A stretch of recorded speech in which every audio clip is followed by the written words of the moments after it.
mendesain dan mendukung potensi di desa.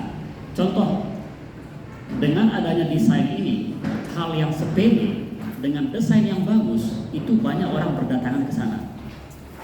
Ya, kayak ada mangrove misalkan di Jerowaru, atau ada yang sekarang tuh ada kayak di epicentrum itu yang dinosaurus itu kan.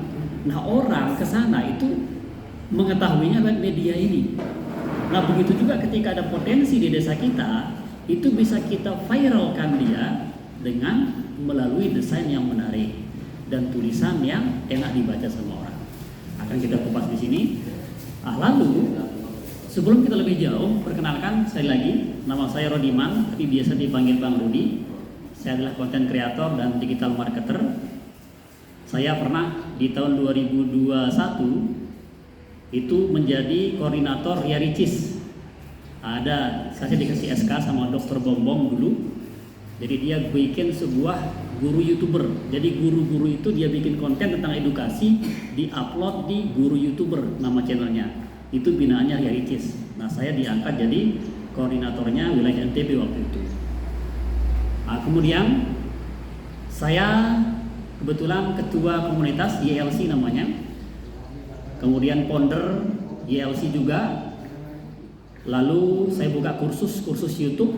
Jadi itu anggotanya ada sekitar 1000 sampai sekarang. Ada kursus blog juga yang jurnalis, kita nulis online di blogger namanya, di website kayak WordPress, Blogger itu kita nulis, itu kita buka kelas seperti itu juga. Dan saya juga bangun sekarang namanya BDP, Business Digital Practice. Teman-teman binaan kami di situ itu dia jual air laut, dia jual tanah kuburan. Nah, itu hebatnya sekarang Pak Kades. Jadi semua bisa kita jual dan ada marketnya gitu loh. Apalagi kita punya kayak kerajinan yang luar biasa di sini, itu jelas dan itu bisa kita komersilkan. Saya tamatan di UNW Mataram, di Anjani saya kuliahnya. Kemudian itu skill-skill saya di YouTuber, di blogger, kemudian SEO YouTube, digital marketing, afiliator juga di Shopee, di TikTok, dan di Topet, di Tokopedia, dan e-commerce saya punya toko juga. Saya jual angin di situ di toko itu, Pak Kades. Angin bisa kita jual gitu. Lalu desain grafis, nah ini yang kita perhatikan sekarang.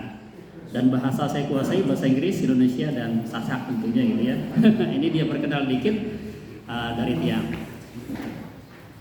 Oke, atau mungkin sudah ada yang pernah lihat sebelumnya, atau udah kenal gitu, karena ada ya.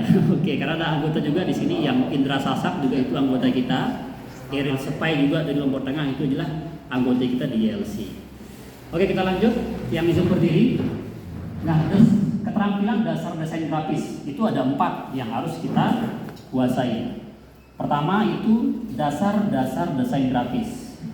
Nah, kita harus memahami bagaimana komposisi warnanya yang bagus seperti apa sih. Misalkan warna backgroundnya putih nih, jangan tulisannya harus abu-abu, putih tulisannya, ya tidak sinkron ya. Nah, ketika warnanya putih harus bentuk tulisannya warnanya hitam, bisa merah dan seterusnya.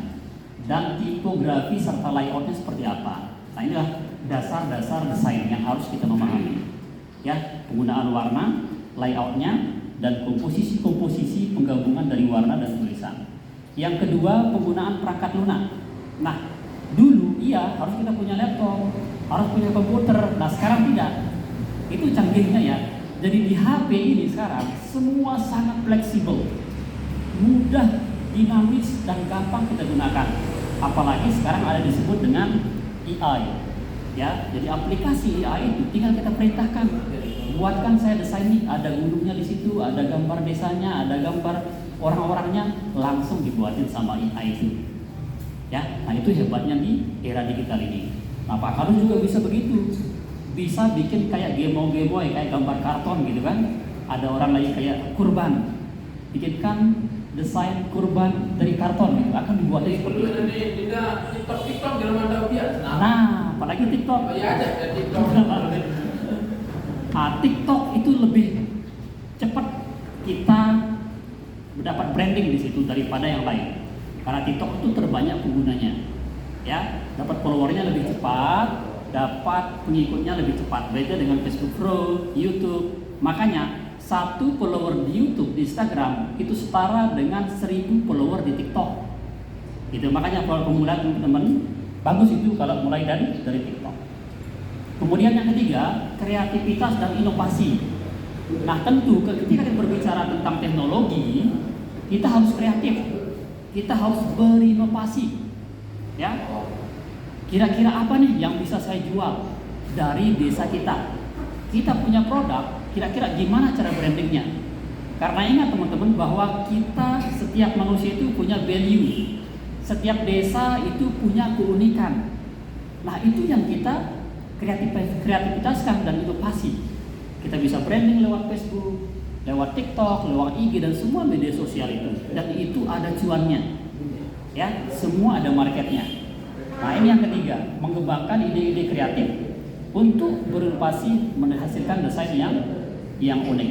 Yang empat, pemahaman pemasaran. Nah, ini tadi disinggung sama Pak Duta Digital bahwa percuma kita punya produk bagus, ya, tapi tidak tahu cara memarketingnya. Tidak bisa gimana nih cara jualannya gitu kan. Nah, saya tadi kan sudah saya singgung, saya bisa jual air laut. Ya, kita bisa jual apa saja di sini itu ketika kita tahu cara marketingnya. Karena dari 270 juta penduduk Indonesia itu semua ada marketnya. Ya, semua apapun kita jual itu pasti laku. Makanya jangan heran kenapa setiap ada nabi palsu ada pengikutnya. Karena itu untuk di Asia ini. Ya, terbanyak judi online itu Indonesia. Jadi serangan Indonesia. Makanya kita sebagai pelaku UMKM yang ada di desa kita itu, silahkan kita ambil peluang ini. Ya, jadi marketnya sangat luas sekali. Nah, ini dia. Kemudian, gimana cara memulai bisnis desain grafis di desa? Ya, yang pertama itu kita identifikasi dulu nih. Kita riset dulu. Kita menggunakan riset namanya Google Trend. Oh, kira-kira 5 tahun terakhir itu apa sih yang dibutuhin orang? Ya, kata kunci apa yang sering diketik orang di Google? Kita analisa di situ. Apakah orang lebih cari ketika lebaran haji itu mereka cari songket kah? Akan kedetek di situ. Nah, ini harus kita manfaatkan. Lihat dia, oh misalkan besok di lebaran kambing berarti terbanyak yang viral gitu kan. Nah, silakan siapkan sebulan sebelumnya untuk melihat identifikasi kebutuhan ini. Kebutuhan itu ada disebut dengan kebutuhan musiman, kebutuhan harian, dan kebutuhan tahunan. Ketika kita sebagai pengusaha, pebisnis harus tahu itu. Ya. Nah, harus dapat kita masuk di 3 kebutuhan ini. Yang kebutuhan harian itu kita jual, yang tahunannya kita jual, dan musimannya kita jual. Kayak lebaran haji kan. Nah, ini lagi musim haji nih. Ya, yang laku apa gitu. Nah, itu kita bisa masuk di situ. Nah, di desa juga begitu. Ya, untuk para UMKM. Kemudian kita bangun portofolio. Nah, ini penting juga. Ketika kita berbicara bisnis atau misalkan tadi yang songket kerajinan di desa sini, silahkan upload dia. Ketika ada yang beli, foto dia dan minta testimoninya. Itu kita upload di media sosial yang kita punya sebagai portofolio.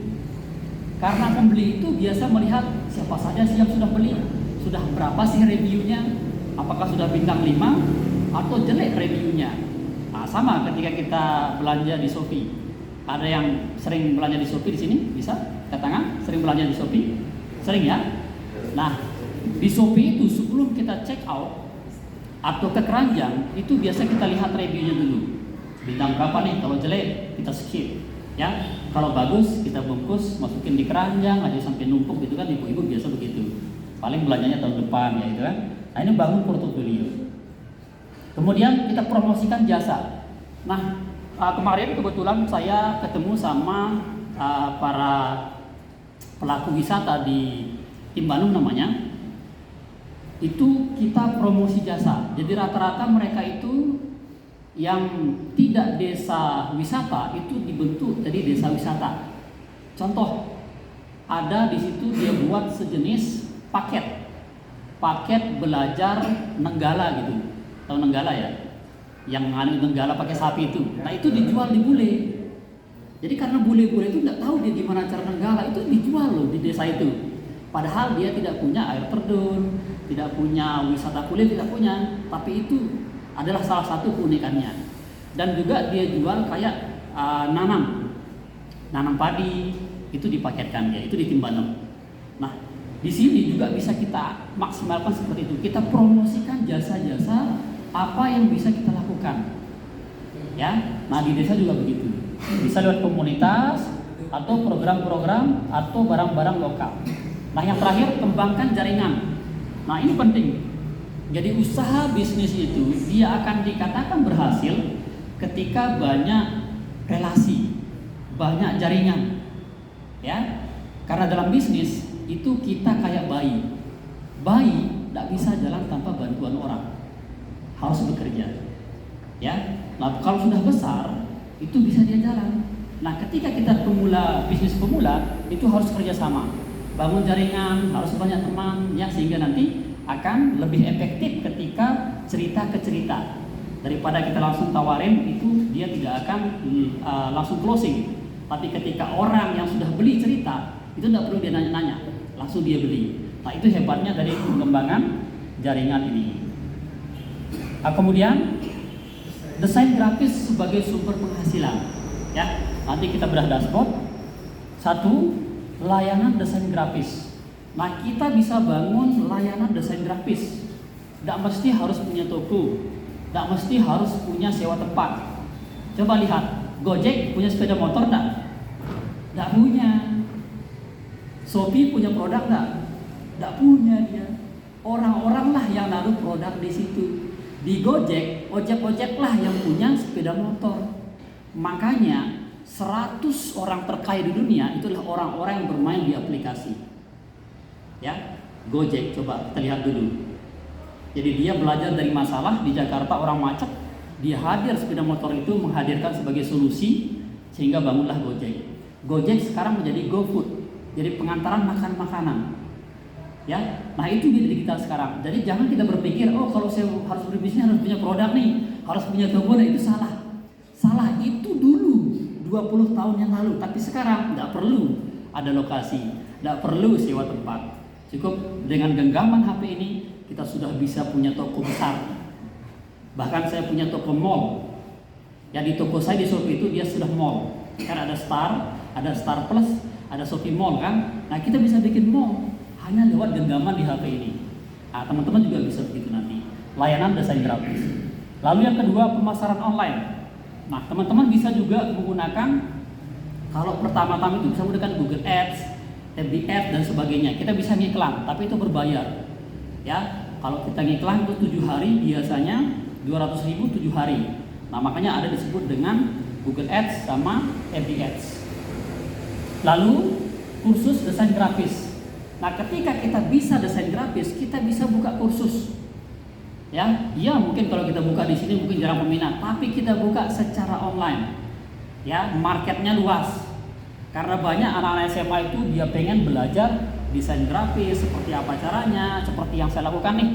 Cukup saya buat 20 video ya tentang belajar bagaimana menjadi YouTuber. Itu saya jual berkali-kali. Makanya itu ada 1000 anggotanya. Harganya 299.000. 1000 kali 200 itu yang kami dapatin dari hasil jual kelas bentuk e-course itu, kelas online itu. Nah, ketika teman-teman bisa di desain grafis juga begitu. Silakan dijual skillnya itu. Jadi apa yang kita punya di sini di jiwa kita itu bisa kita uangkan, bisa kita jual. Buat landing page, nanti mereka masuk pakai email, langsung belajar di situ. Lifetime dia belajar kapanpun, ketika asal ada internet bisa dia pelajari. Inilah sumber penghasilan, ada 3 ya, layanan desain grafis, pemasaran online, dan kursus desain grafis. Dan kita lihat apa yang bisa kita jual.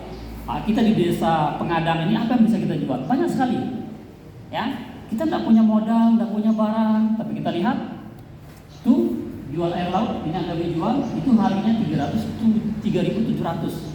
Yang sudah beli 1.200 terjual. Ini air laut, dia per liter. Harganya 3.000-an. Ya, ini kami ngambilnya itu sekitar 10 meter dari pantai. Jadi agak dalam kita ngambilnya. Untuk apa itu? Anda tahu orang-orang gabut itu kan orang mager-mager yang di Jakarta itu biasa order. Kayak kan paling kayak akuarium, fotonya pakai plastik, itu dia beli. Nah ini air laut laku, air laut bisa kita jual. Yang berikutnya tanah liat, ada tanah liat di sini? Ada kan? Tanah Malik. Itu harganya 6.500, terjual sudah 4.000. Ini untungnya sudah sekitar 14-15 juta dari tanah liat. Ya, tanah liat kerajinan kualitas. Ini biasa dipakai kerajinan 1 kilo. Ya, itu sudah terjual luar biasa, sudah rating bintangnya 4,8. Berarti bagus. Berikutnya kelor, ada kelor di sini ada? Banyak kan? Tuh, kelor itu sudah terjual 10.000 terjual. Harganya 2.500. 10 kali 2.000. Ya, 10.000 kali 2.000 itulah hasilnya. Ya, dari daun kelor itu. Daun kelor tinggal dipotong, ditanjakan kan hidup dia kan. Itu aja dijual, bibitnya dijual 1. Ya, beli 5 gratis 1. Ini bisa dijual sebagai ide buat teman-teman ya, di desain grafis. Ini hasil dari jualan di Shopee. Kemudian yang terakhir, daun pisang. Banyak daun pisang di sini? Banyak, penuh kan? Nah itu daun pisang, teman-teman ya. Harganya termahal, 10.000. Ya, per ikat yang 250 gram, per lepit, per lipat, gitu kan? Terjual sudah 8.000. Ya 10.000 kali 8.000 itulah hasilnya. Dapat dia 80 juta dari jualan daun pisang masih basah. Nah, ini adalah manfaat keras buat kita. Saya ingin membuka wawasan dan mindset teman-teman bahwa apa yang ada di sekitar kita itu ada nilainya. Nah, di sini kita akan berbagi, nanti saya jawab gimana cara jualnya, cara desainnya seperti apa biar dia menarik, ya, cara ngakalinya seperti apa akan kita bongkar di sini. Bisa tepuk tangan dulu teman-teman.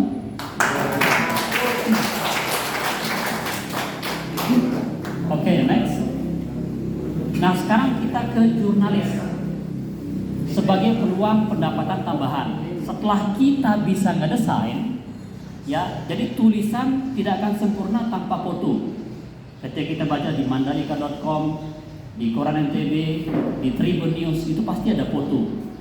Ya, berbicara tentang jurnalis itu tentu ada foto. Orang baca tulisan itu kelihatan dari first impression, kesan pertama. Kalau bagus fotonya, ada seksi-seksi di situ, sekarang ditekan dia kan kita begitu kan. Sekarang ditipu oleh clickbait istilahnya. Tidak sesuai dengan gambar kita klik, ternyata dia ke hal-hal yang tidak seperti yang kita harapkan. Itu namanya clickbait. Jurnalisme warga. Nah, kita bisa menyediakan informasi-informasi kayak ini nih.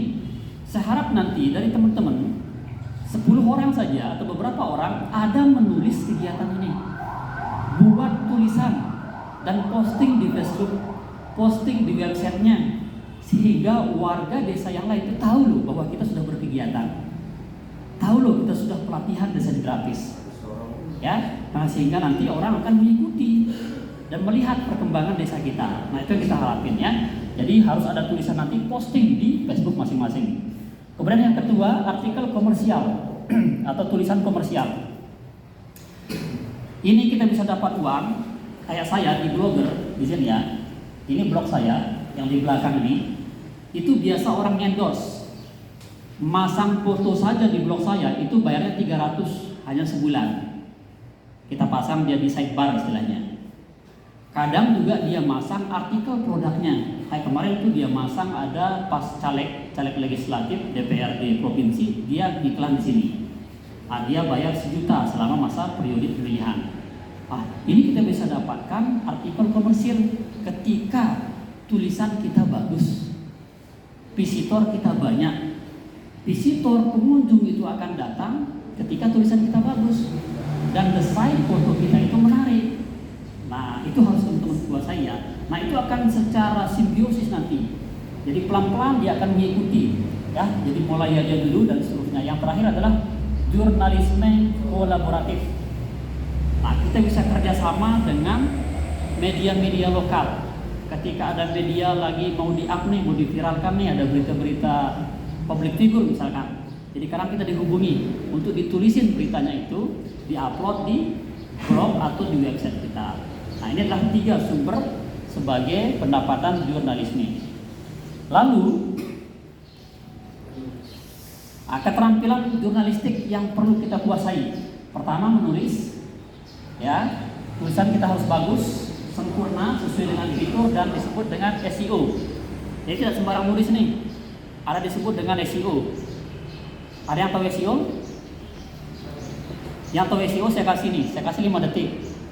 1, 2, 3, 4, 5. Oh, tidak ada berarti yang tahu. Tidak dapat hadiah. SEO. S itu search, E itu engine, O itu optimization. Search engine optimization, mengoptimasi pencarian mesin. Dari tulisan kita, bagaimana biar dia page 1 muncul di halaman pertama Google, itu harus menggunakan kaedah SEO. Ya, karena Google ini kan lapar dia nih. YouTube, Google, ya, TikTok, Instagram itu lapar. Dia lapar dengan keyword-keyword yang belum diupload sama orang. Nanti kita perhatiin, ya. Kita akan tulis sedikit saja hasil desain kita upload, maka dia akan menguasai Google, menguasai YouTube, dan menguasai Facebook. Ya, nah harus bagus tulisannya, menarik dan informatif. Yang kedua, fotografi. Ya, kita bagaimana memotret angle-nya seperti apa, pencahayaannya seperti apa, baru kita take videonya. Ya, ketika kita ngambil foto, bagaimana biar menarik dan seterusnya. Ya, ini di bidang kameramen. Kemudian videografer juga begitu. Nah, ini saya lagi video nih. Kalau begini, videonya landscape istilahnya, ini untuk video YouTube. Kalau dia berdiri, untuk video TikTok, ya, atau history gitu. Jadi setiap platform itu beda-beda maunya. Algoritma TikTok beda, YouTube beda, Instagram beda. Ya, makanya beda format-format pengambilan videonya. Nah, ketika ngambil video itu harus dia full. Ya, nanti bisa ditonton di YouTube ya. Nanti saya upload. Nah, ini take videonya harus kena semuanya. Pencahayaannya harus bagus. Lalu kita edit bisa pakai KineMaster atau CapCut. Sudah ada template-templatenya. Musiknya juga jangan sampai pakai musik yang copyright. Biar hasil kita tidak sia-sia. Ada teman saya, cerita dikit. Dia subscribernya sudah 1 juta. Ya. Videonya sudah 1000-an. Tapi dia pakai musik yang berhak cipta, sehingga apa? Dia tidak dapat apa-apa, dia tidak dapat uang, ya, dapat capeknya saja. Akhirnya dijual channelnya itu, karena dia menggunakan musik yang tidak berlisensi, tanpa izin dari yang punya musik. Nah, itu harus kita hati-hati juga. Lalu yang keempat, media sosial. Nah, terlepas dari jurnalistik, tentu kita juga selalu ada disebut dengan media sosial. Kita harus menguasai platform, ya. Kita tidak bisa menguasai YouTube atau semuanya gitu. Minimal kita menguasai TikTok lah gitu kan. Satu aja, ya. Silakan itu dikuasai.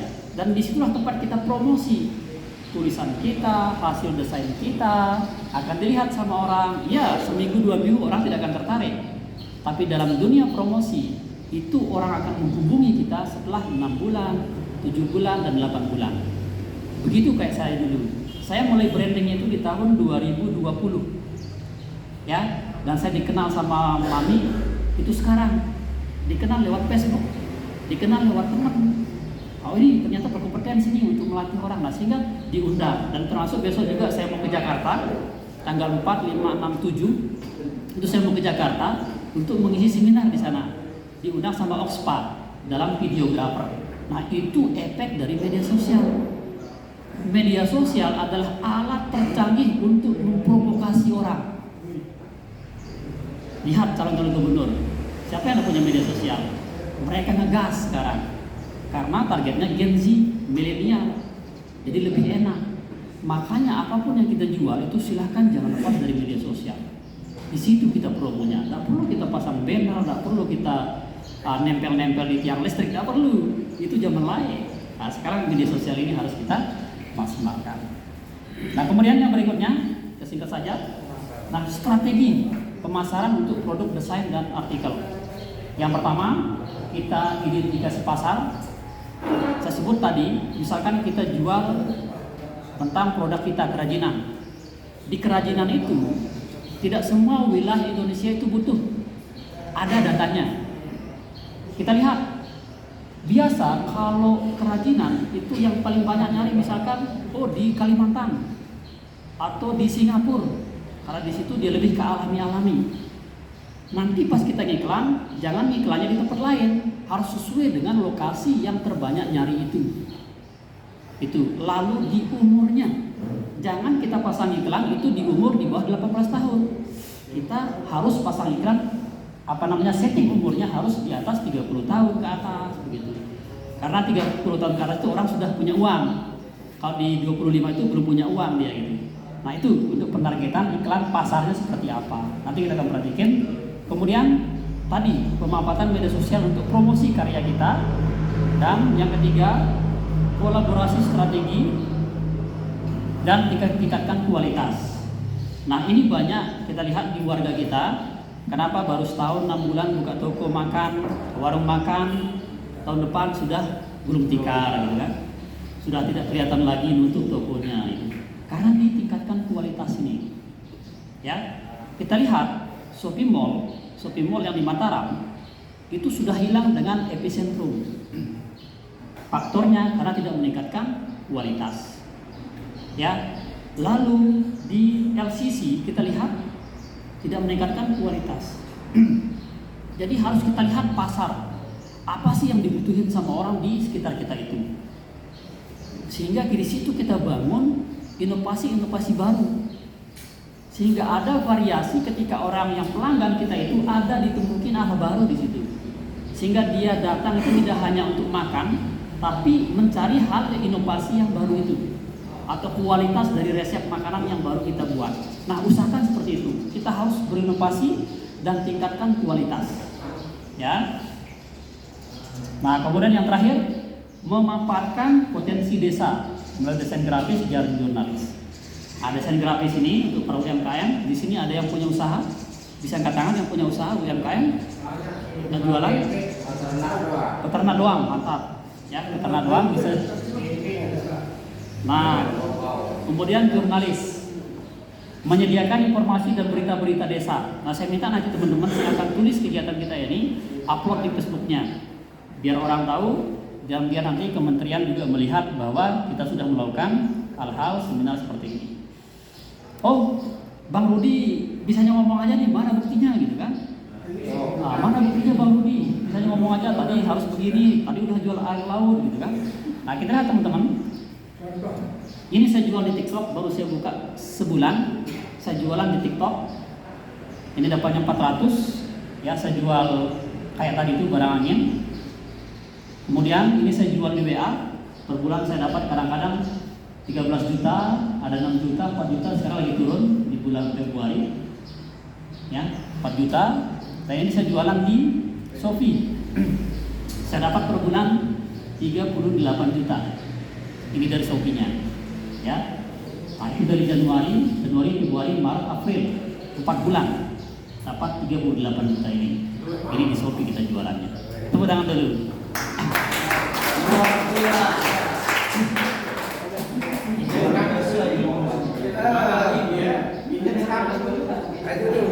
Lalu saya juga konten kreator. Saya kelola itu 10 channel. 7 sudah monet. Channel pertama ini saya dapat total keseluruhannya 6 juta. Namanya Rumah Affiliate. Channel kedua dapat 12 juta. Namanya Dana Tutorial. Saya bahas dana di situ. Cara top up dana kayak gitu yang mudah-mudah lewat HP aja. Lalu channel ketiga namanya Bang Rudi. Dapatnya 54 juta. Total views 3 juta. Dan yang keempat ini namanya Tojang. Dapatnya 193 juta. Dan yang terakhir yang channel besar saya dapatnya 500 juta. Situs edukasi. Tepuk tangan dulu. Nah, ini teman-teman. Ini saya dapat dalam jangka waktu 2 tahun saya memulai.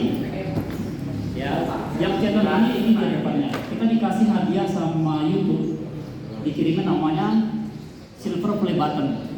Yang channel ini. Nah, ini dia dapat hadiahnya, dan ini bisa kita jadi jaminan di bank, bisa kita pakai ngambil uang.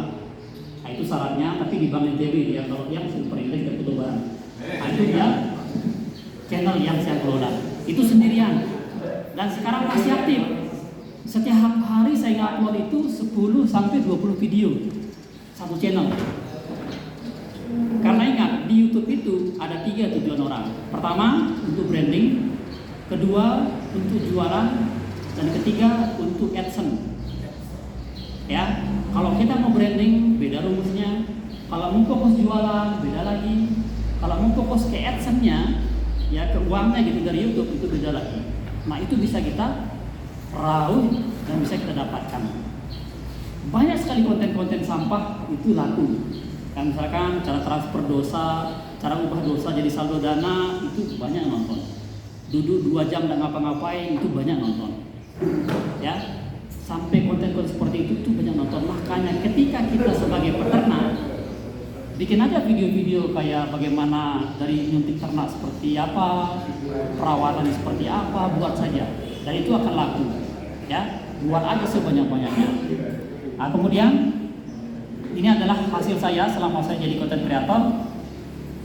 Pertama saya beli mobil, kemudian beli rumah.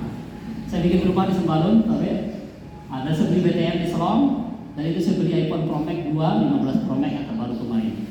Ini hasil dari online tadi itu, dari desain yang bagus.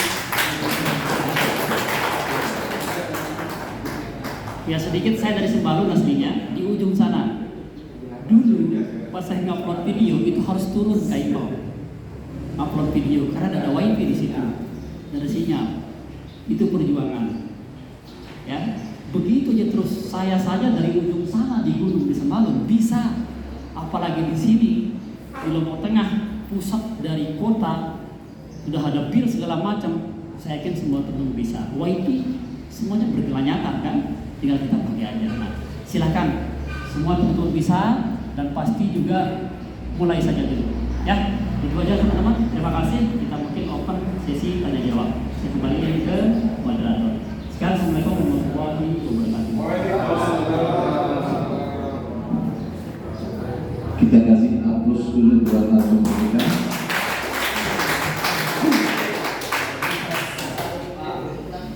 Sebuah kabar gembira bagi kita semua, dan ilmu yang dipaparkan oleh narasumber begitu baik dan bermanfaat yang mudah-mudahan bisa kita implementasikan. Jadi tergantung kepandaian kita dalam mengimplementasikan IT yang kita punya pada intinya.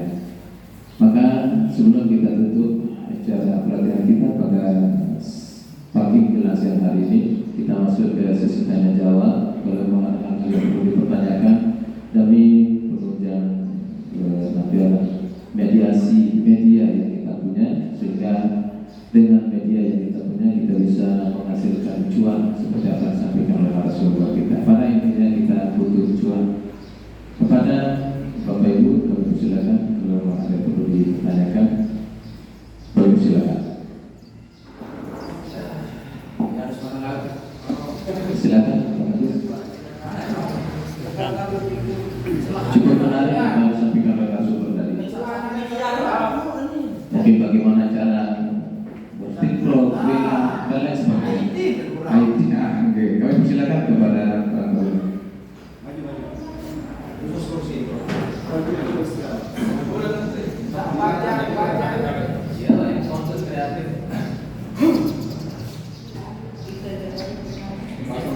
Bismillahirrahmanirrahim. Assalamualaikum warahmatullahi wabarakatuh. Alhamdulillahirabbil alamin. Allahumma shalli ala sayyidina Muhammad wa ala yang hormati Kak Kades dan juga Bapak Kadus kita, dan juga rekan-rekan semua yang ingin dia pertanyakan. Satu sebenarnya dulu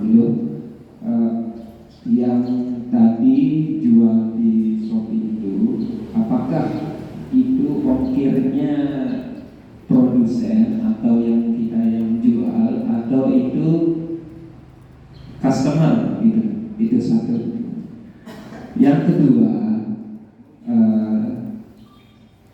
layaknya semua konten kreator pemula, yang paling sulit itu konsisten. Nah, itu yang pertanyakan, apa motivasi kita biar kita itu tetap konsisten. Nah, yang ketiga,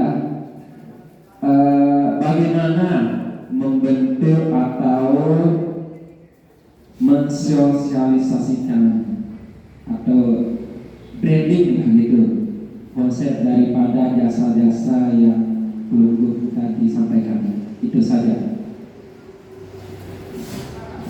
Oke, itu ada 3 pertanyaan, bisa langsung dijawab saja Pak Narasumber, atau ada tambahan pertanyaan yang lain? 3 Dari penanya. Bapak Produsen ya, Bapak silakan. Bungkus. Yang lain Pak Kalau silakan.